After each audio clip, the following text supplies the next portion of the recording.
Bonjour à tous, bonjour à la jeunesse chrétienne et sexualité. J'entame cette série d'études, cette série d'exhortations, alors cette série de courtes vidéos avec vous intitulée De tout cœur avec les jeunes. Vous êtes ma famille d'adoption, vous êtes tout pour moi. Que Dieu vous bénisse. De loin ou de près, je pense à vous et je me plais au milieu de la jeunesse. Je me plais parmi vous. Raison pour laquelle je ne dois pas vous laisser comme ça.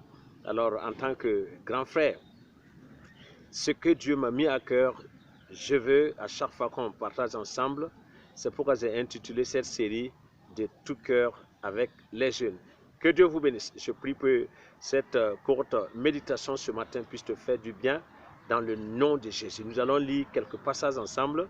Alors, nous allons lire Hébreux 10, 36, Ecclésiaste 7, 8 et Matthieu 5, 3 et Lamentation 3, 26. Nous allons parler tout simplement de l'endurance, de la persévérance. Hébreux 10, 36 nous dit que vous avez besoin de la persévérance, c'est-à-dire de la patience, afin que ce que Dieu vous a promis, vous puissiez l'obtenir. On obtient les bonnes choses dans la patience. Ok? On obtient de bonnes choses dans la persévérance et dans l'endurance. Alors, et également, lorsque vous lisez dans Ecclésiaste 7, le verset 8, il est dit qu'il est bien de commencer une chose, mais la terminer vaut mieux. Il est bien de commencer une chose, mais achever la chose-là vaut mieux que de la commencer et de ne pas l'achever.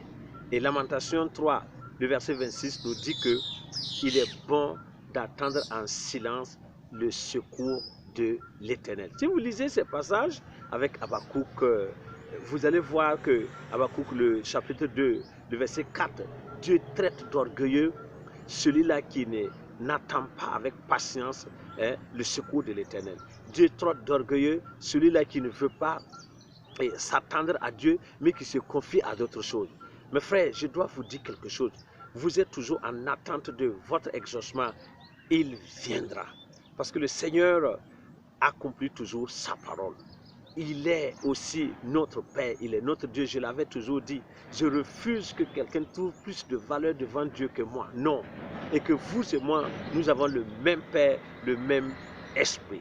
Si jusqu'à présent, Dieu ne vous a pas encore répondu, si jusqu'à présent, Dieu ne vous a pas encore permis de trouver l'âme sœur, il ne vous a pas encore permis de trouver le travail, il ne vous a pas encore permis d'être dans votre luxe, dans ce que vous voulez, attendez-le tout simplement. Il arrive et quand il va venir, il va vous donner le meilleur. C'est pourquoi dans Matthieu 5, le verset 3, il est dit, alors heureux ceux qui sont pauvres de cœur. Ça veut dire que ceux qui sont dépendants de Dieu, ceux qui sont dépendants de Dieu, ceux qui laissent tout à Dieu. Je vais t'exhorter ce matin, laisse-toi à Dieu, abandonne-toi entre les mains de Dieu, attends le secours de Dieu et il viendra. Je vais prier pour vous. Saint-Esprit, ce jeune homme qui m'écoute actuellement, qui m'entend, oui, et qui comprend qu'il doit se laisser entre tes mains. Tu es le Dieu des nations, créateur des cieux et de la terre.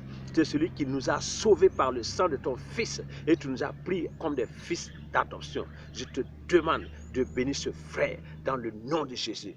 Étends ta main, Seigneur, afin de le secourir davantage. Ne le laisse pas trébucher. Ne laisse pas cette femme trébucher. Ne laisse pas cette fille trébucher. Viens à notre secours dans le nom de Jésus. Que tout lien et barrière soit ôté devant toi maintenant et que tu entres, oui, dans ton exaucement.